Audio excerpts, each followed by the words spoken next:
Hey guys, welcome to Bo Knows Stuff. Scared Lexi there. She's probably going to jump in here. Yep, here she comes.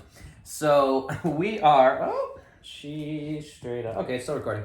She is excited. We are excited to bring to you here with my lovely wife, Dr. Maha Nasrallah Babenko.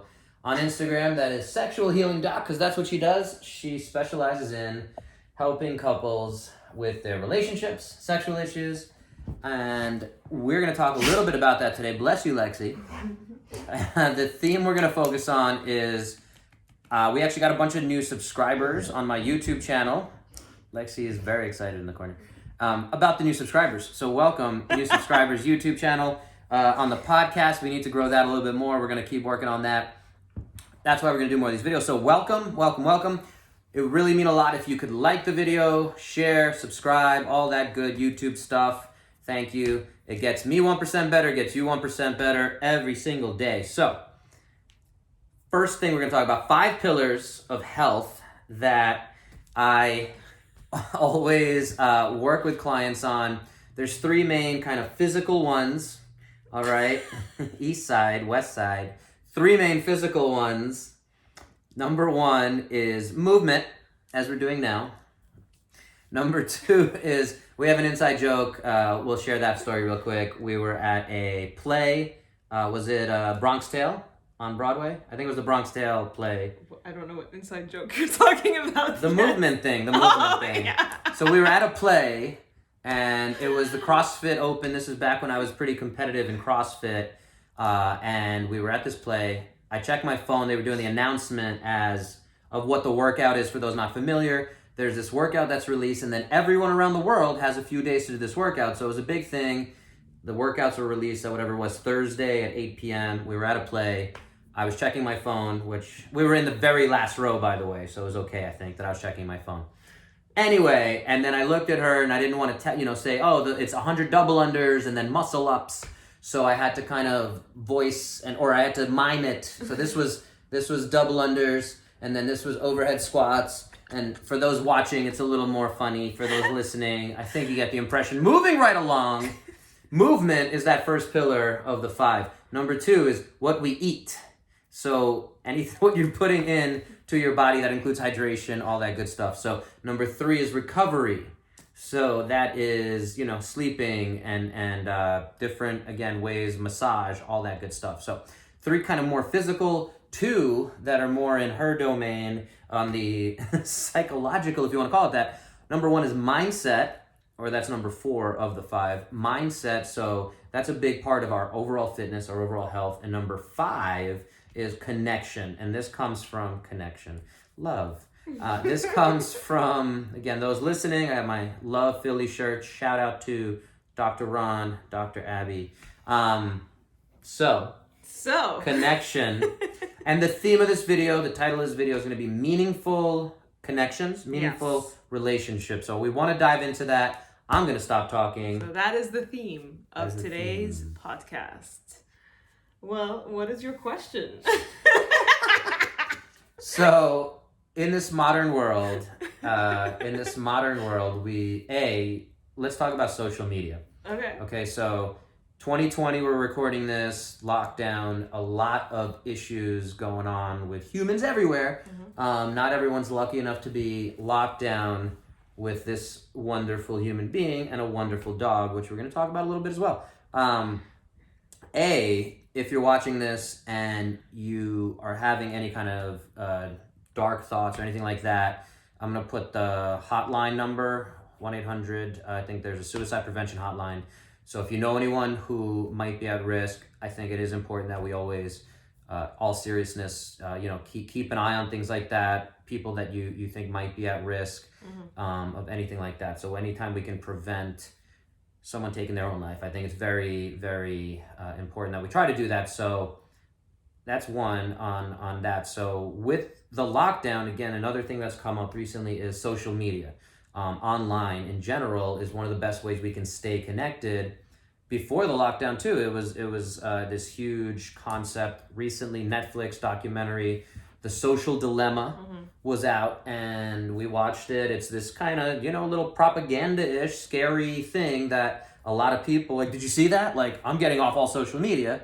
I think the idea, for those who have not seen it, to sum it up, they use these algorithms to kind of manipulate and obviously for purposes of data mining, for businesses. To make money. To make money, all these ways that they can do that. So bottom line is, we still stay on it for the most part. There are ways, and we were talking about this earlier, I'll let you expand on what is the good of social media? Where can we focus on there? Okay. So I'm not gonna go into like whether or not people should be on social media, because that's a totally personal choice.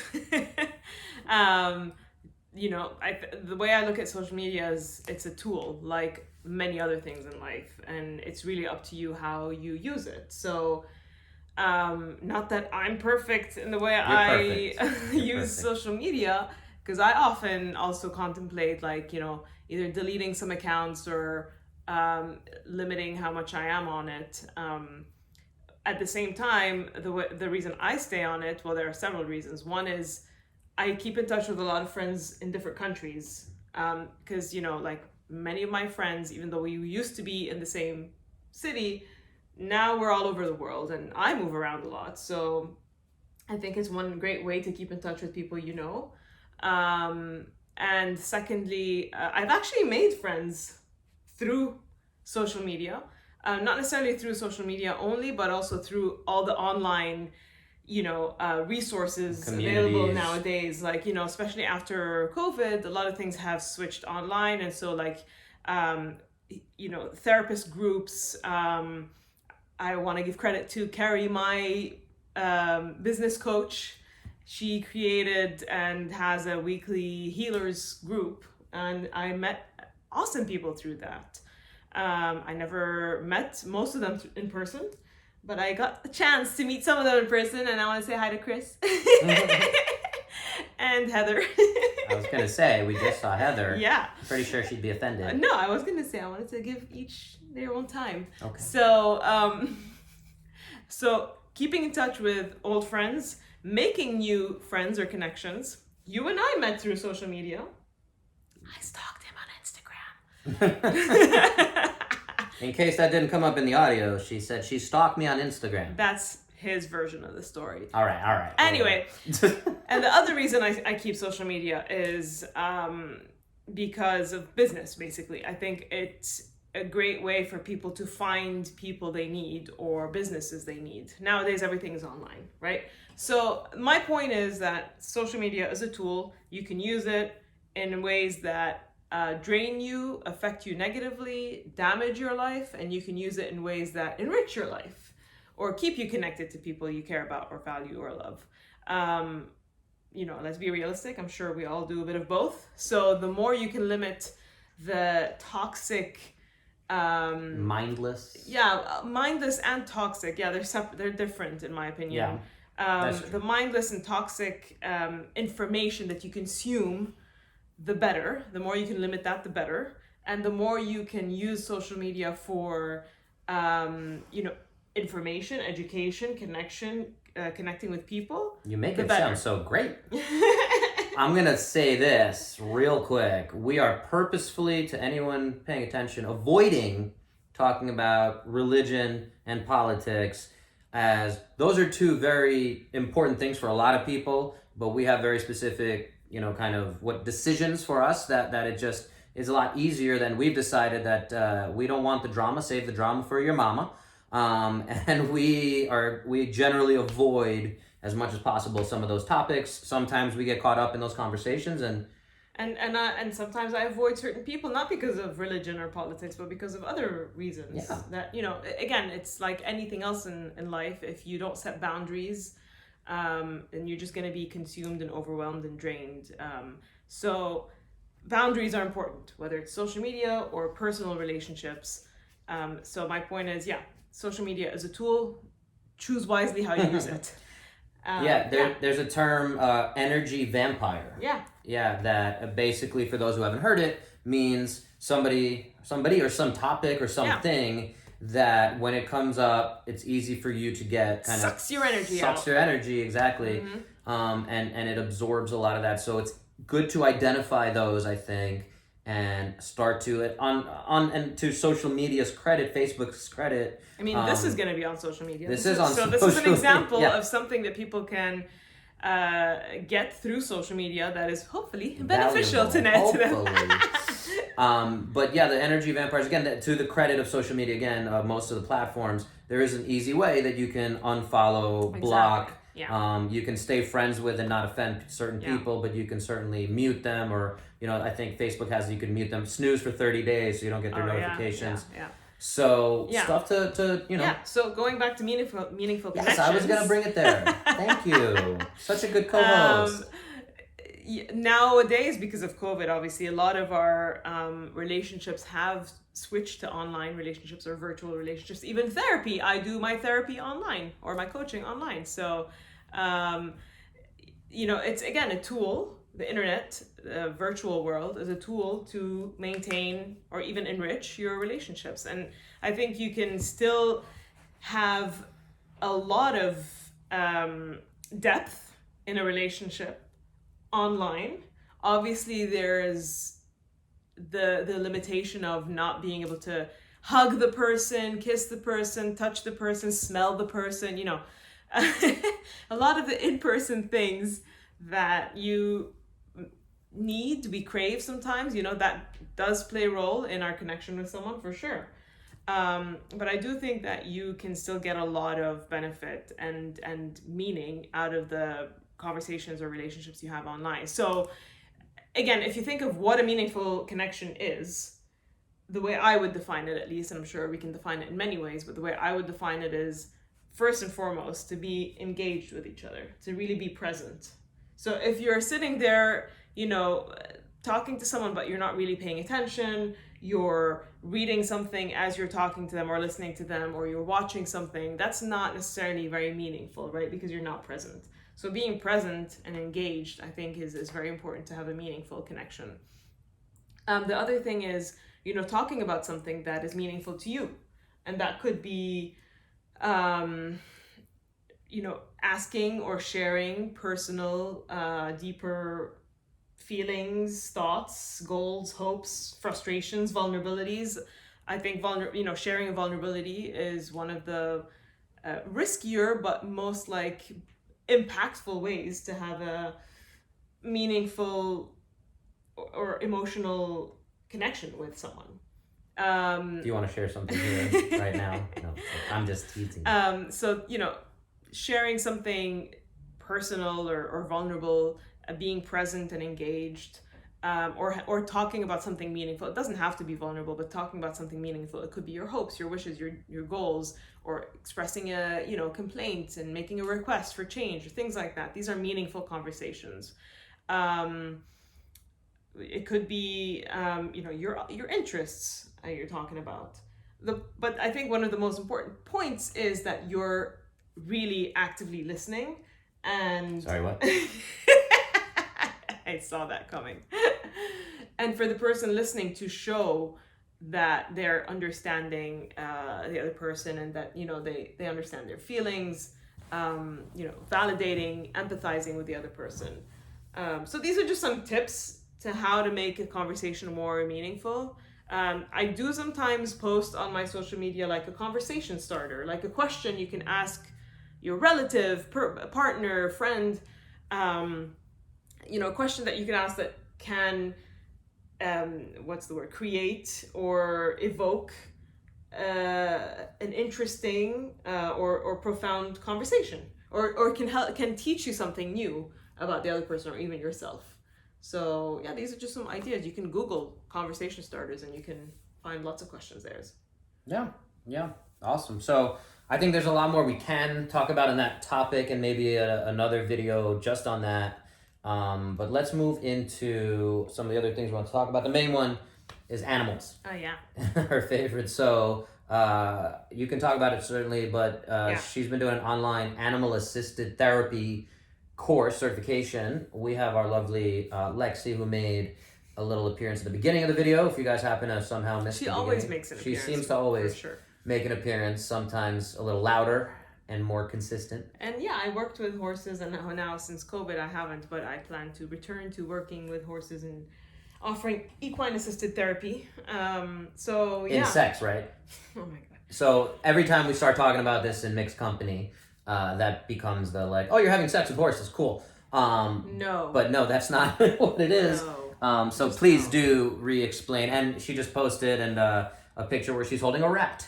And one of my best friends is like, not why? one of those disgusting City rats, New York that you City. see Right. in One of my stores. best friends from New York City Yeah. said, why is your wife holding a rat? It's so cute and fuzzy and soft and Yeah. yeah. So what? Tell us the thought rationale behind holding a rat. Okay. So well, first of all, animals in general, for most people, unless you're obviously phobic or something, they provide a lot of the calmness, relaxation, and kind of loving feelings that many of us need. You've lost that loving feeling.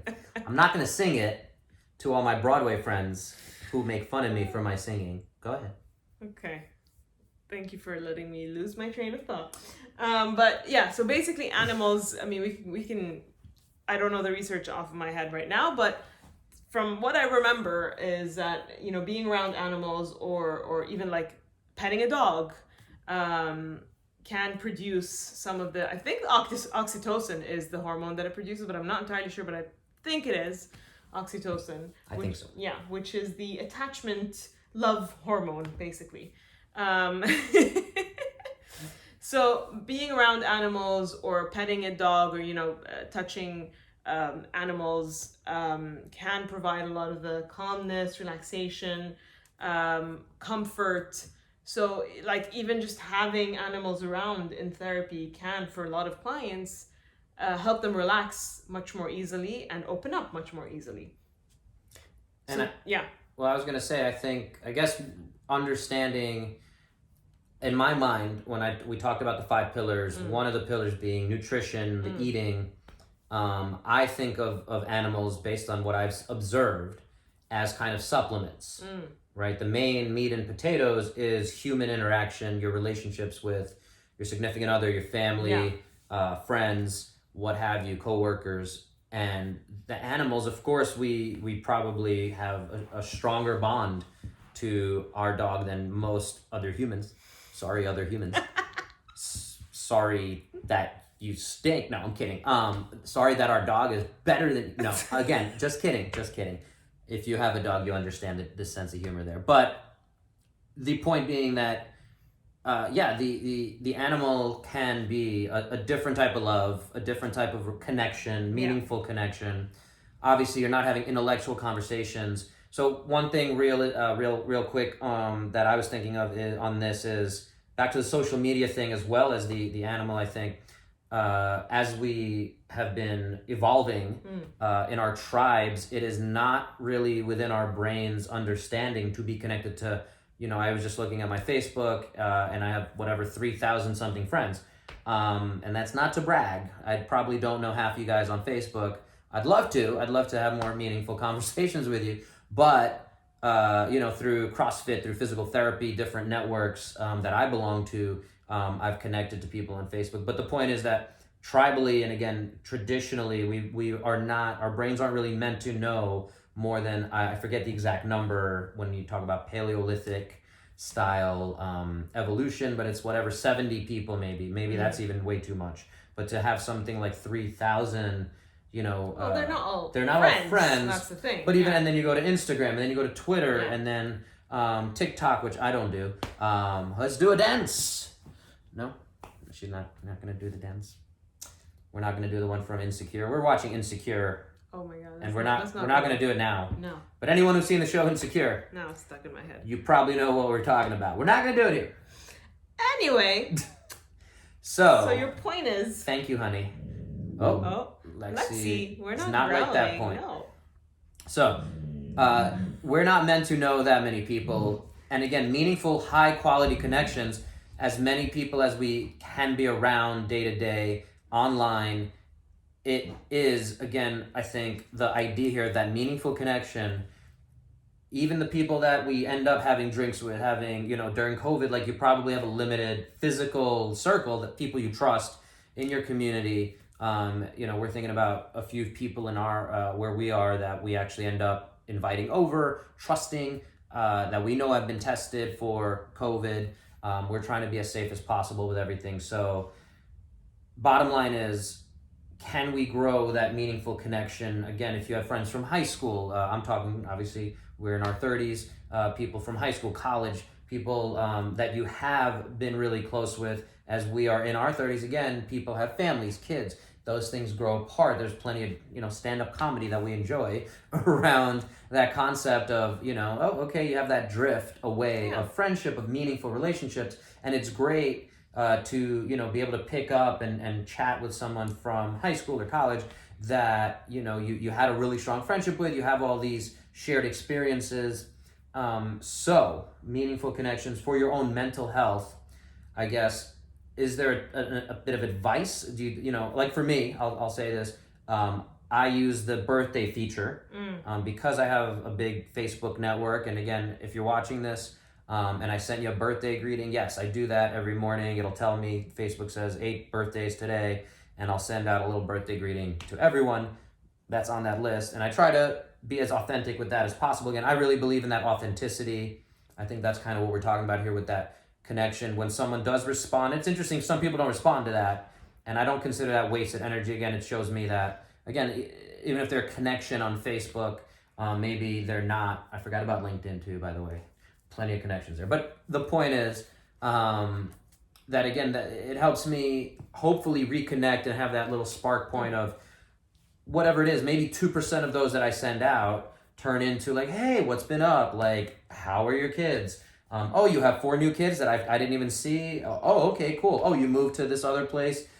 Very interesting. Let's talk about that. Again, different changes in life, things like that. So it's helped me connect with a few people. Like, they're like, oh, hey, I'm going through this physical therapy thing. Like, what's going on with that? And we can certainly do some other stuff on injuries and how that starts to, like, questions I get asked in that. But what do you think of that in terms of, and I mean, she shared her opinions with me, but for the sake of the... I'm not sure I understand your question. Is there authenticity in that? Do you have a challenge for the listener, viewer of, again, maybe, make sure you connect with one person who's outside your zone, or some people go and they chop down their friends list based on not having corresponded with them in a while. Our friend David Vaynchenko, what's up, Dave? I know you're not going to watch this because you have 2 young kids. Most likely. We'll see. If you do, comment something below. I don't think you're going to watch this. Anyway, Mikey will, though. And Mikey, he's my number 1 fan. I know. He's going to let David know. So, anyway, he had a thing on his... If he would check his contacts on his texting. And if somebody hadn't texted him within a year, he basically kind of was like, okay, you're outside my circle. I don't have time for you. Again, one thing that we talk about here, though, what we didn't talk about is your time is very valuable. Yeah, social media can suck it up. Go ahead, he's basically opening up space for something new or someone new. And I think there is value to letting go of the old, quote unquote, or the not useful to you anymore. Is that the, if it doesn't spark joy in you? Not necessarily like that, but I mean, my point is, some friendships need to end, just like some relationships need to end because you're not, compatible anymore, or you don't have common interests anymore, or there are certain things about the person that you don't respect anymore, or there was certain conflict or maybe mistreatment in the relationship, So we go back to boundaries. I think having certain boundaries is healthy, and you don't have to reconnect with everyone just because at one point you had a relationship. But if there is something about that person that you are curious about, or you feel like there might be some, shared interest or some connection there that you want to explore, yeah, absolutely. I'm all for being open and putting yourself out there and taking those quote unquote, risks. They're sort of healthy risks. They're not like, I'm not talking about like super dangerous emotional risks in terms of putting yourself out there to someone who's absolutely clearly going to abuse you, obviously. But yeah, there is value to ending things, closing things, letting go of certain things. You choose that at this point in your life, it's no longer what you want or value anymore, and that's fine. And you make space for something new that is going to be more valuable to you or healthy for you. We change as people too, right? So, but yes, I do encourage people to put themselves out there in a safe way, in a healthy way. Not in situations where they are most likely going to be injured, quote unquote, emotionally. Emotionally, right. Yes, right. Right. If you're physically injured, I got you. Most likely. That brought up two things for me. Hopefully I remember it. I meant to write it down. But one, thinking of situations that I, in terms of ending relationships or relationships being ended to me, so to speak, happening to me, is the things that I value and want to make sure I make clear to anyone who is in that high quality relationship with me, that meaningful relationship connection of authenticity and honesty, and being again like, hey, like, what did you mean by that? Or something got lost in translation, like I really want to be clear that when I said that I didn't mean anything by it, or that kind of thing. But having that clarity, especially with friends who might be going through something themselves, having that awareness or extra level of sensitivity to those situations, and just checking in, I think that there's something there. So that's something that to me is worth considering. And again, I certainly highly value honesty. So I want someone to tell me like, hey, when you said that thing, it offended my friend, and like they didn't like that, and now that's affected our relationship. And of course, like, yeah, I'm this guy from Brooklyn, New York over here. And, I know I've said things, and it might come up. And so if you're out there and I offended you, I really apologize. I do. I mean it. I'm sorry you got offended. That's that language that we don't like to use. But no, I certainly didn't mean it. And again, I would appreciate if it's something we could air out. I know Mark Maron, who's one of the most famous podcasters, WTF podcast. He seems to always be apologizing to someone throughout his long comedy career. He's always like, Jerry Seinfeld, I offended him once, and like I want to clear it out. So it's an interesting kind of therapy that he's going through. So that brings me to the other thought I had. Sorry for the rant or ramble. But this chick, coaching, right? So relationship coaching, what is the value of that? What does that mean? Does it mean therapy? Does it mean you have a problem? Not necessarily. Again, she is available for, and it's something we're building and growing and how to incorporate. Again, that's one of the reasons that we came here. Lexi's boofing. She's very excited again about Dr. Maha's offerings. She's now freaking out about a light over here. She's not used to it. Lexi, come here. Come here. Come here. Yes, okay. Good girl. So she, Dr. Maha, again, is available for coaching. So if you're not sure, how to build your relationships, if you need someone to talk to, again, just throw all your problems on her. Or Lexi here. Exactly. Therapy Lexi. No, but all seriousness, again, a psychologist, someone who specializes in relationships. Again, she also specializes in sexual situations, issues.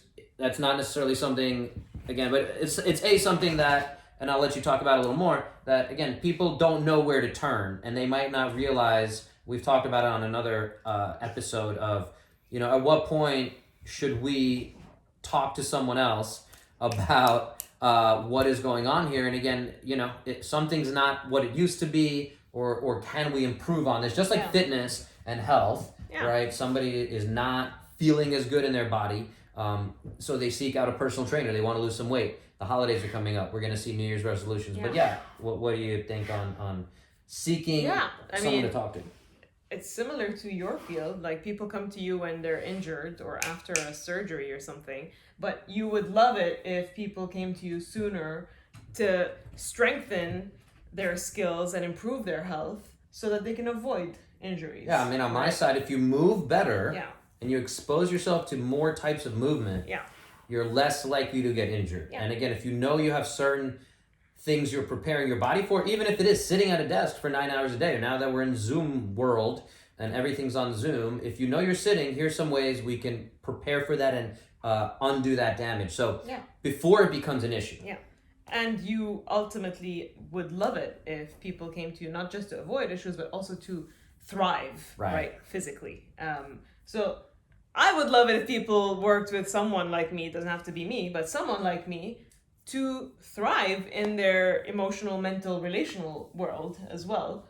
No offense to anyone listening or watching, but you're probably not as self-aware and mature as you think. Well, I'm pointing a finger, aka it's good probably to go down a further self-discovery path. I'm sure some people on here have gone through some version of that. But it's not for everyone. No. It's not for everyone. You really need to be willing to firstly look inwards, and secondly, take accountability and responsibility, and third, do the work. So if, it's not for everyone. Not everyone wants to do that. And I guess to jump in, not everyone realizes that there is a path towards that. And they might just be lost, similar to her and I both hiring business coaches for growing our own businesses and trying to expand and reach more people, because that's our passion. We know what we do. We love what we do. But to market better, to change our advertising, to put our energies in different places, and to gain clarity and confidence, and so it's something, again, everyone in life probably needs some help. Like, if you're past that, let us know your secrets, because we want to know how to reach that higher and that plane. brings me to the whole point of connection again, which is that we are human beings that need social bonds. We're not meant to live on our own, isolated on a mountain. I mean, that sounds amazing to me, to be honest. If I have a lot of animals around me, I would love that. But they're just supplements.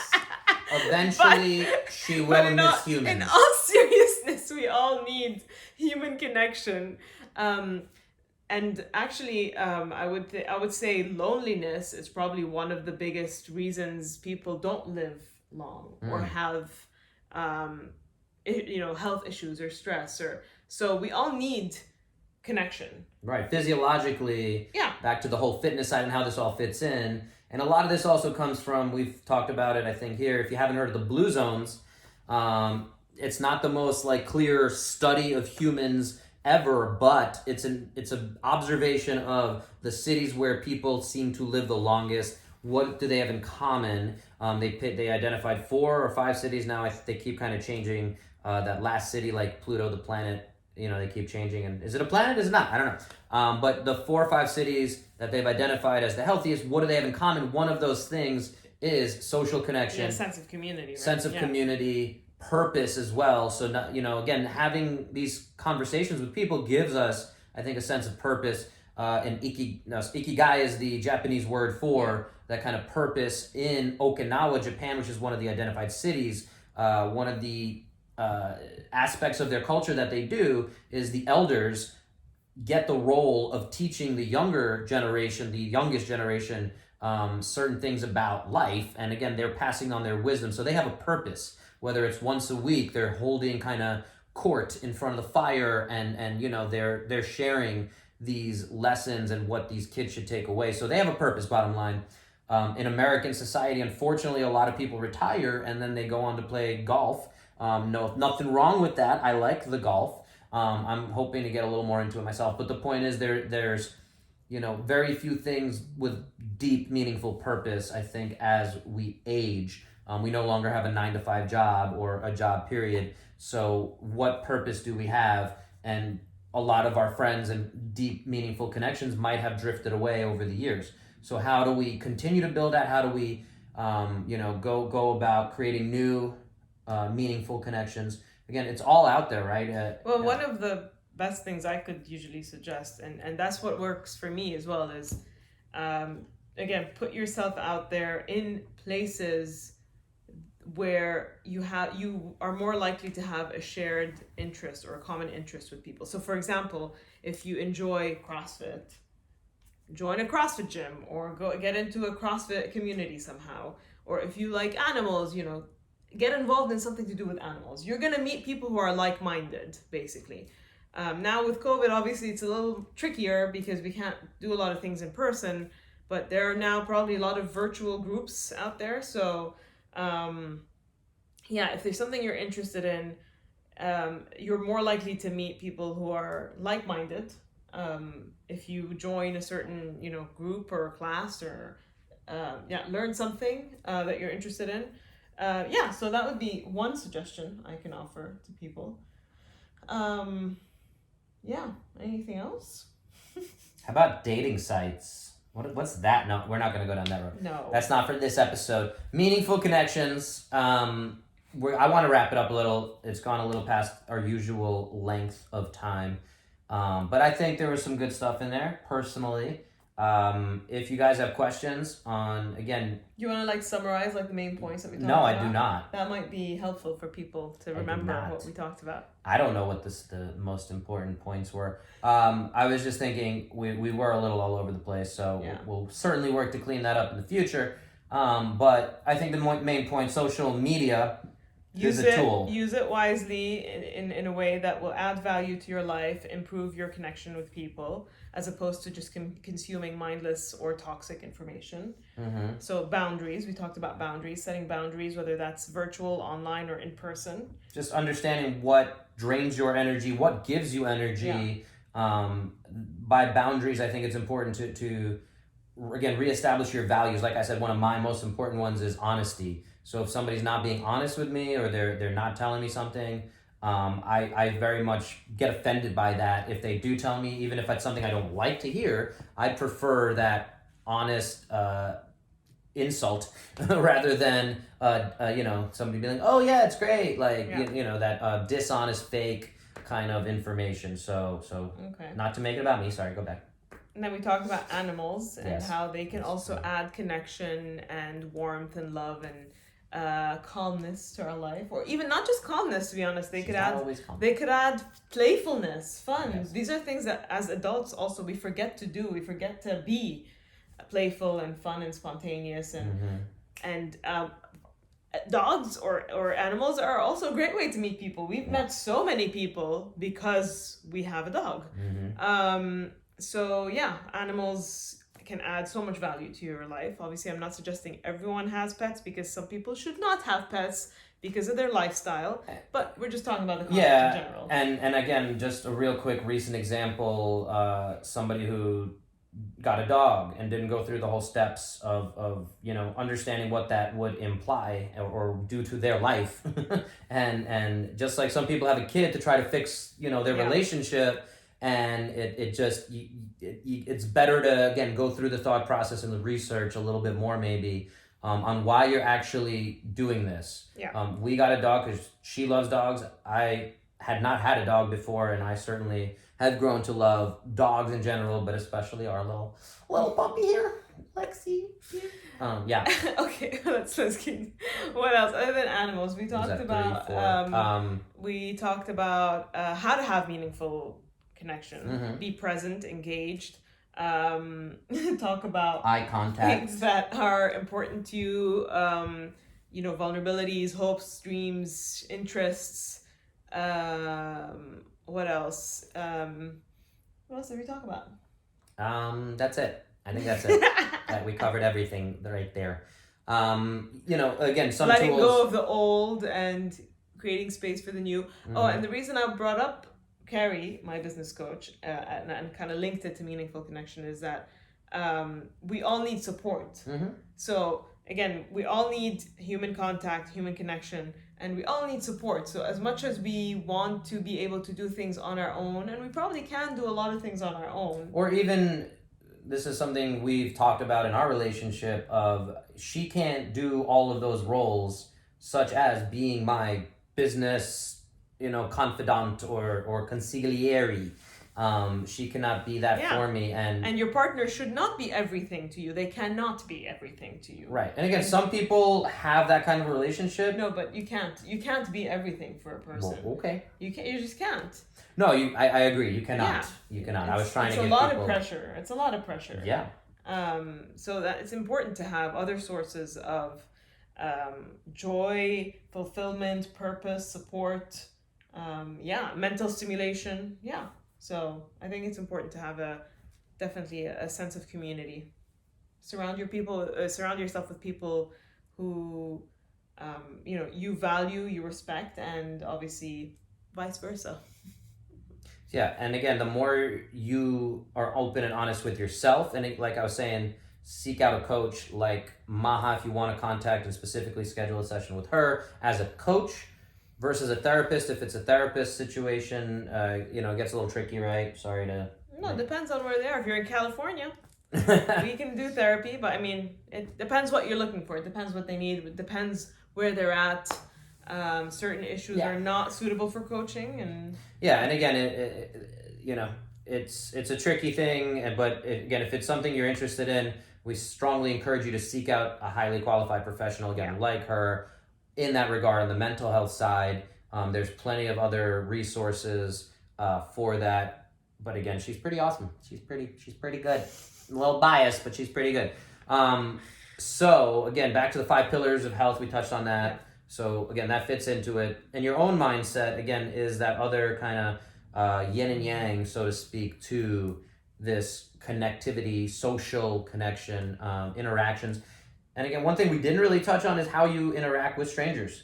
And it's just a human thing. So we talked about the theme here was meaningful connection, but it's a little trickier now with masks in 2020 here, but if you're walking down the street and you're able to smile at someone or even give a wave now with the mask on, or have I love having a clever mask that says, might have a smile on it, or say, hi, I'm so-and-so, whatever it is that adds that extra little layer and might brighten someone else's day. All those things add up. And again, to be open to that, if that's authentic to you, I think that's where I kind of want to leave it, go and try to be the change you want to see in the world.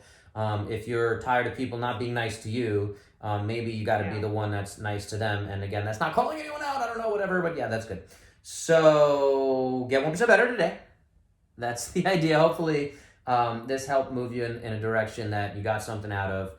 Again, we're always open to feedback, what you guys want to see, topics you want us to talk about. I love having her on. Bono Stuff is my podcast and my show here, but a lot of it, the reason is because, again, like, I don't know everything, and as you see, we have that dialogue, and hopefully, again, you guys got something out of it. Get 1% better. Please share, subscribe, like. Go ahead. What? Thanks for having me. You're welcome. Thank you for being here. Thank you for laughing. And thank you to this very real plant that's behind you. Claire. Thanks, Claire. Who we met through the dog park. See, it's all connected. All right, guys, so meaningful connections. Keep the topic going. If you have some suggestions on how you built meaningful connections, leave them in the comments. We'd love to hear it. So that's it, I think. Yes? Yeah. Bye. Bye. Hit the thing.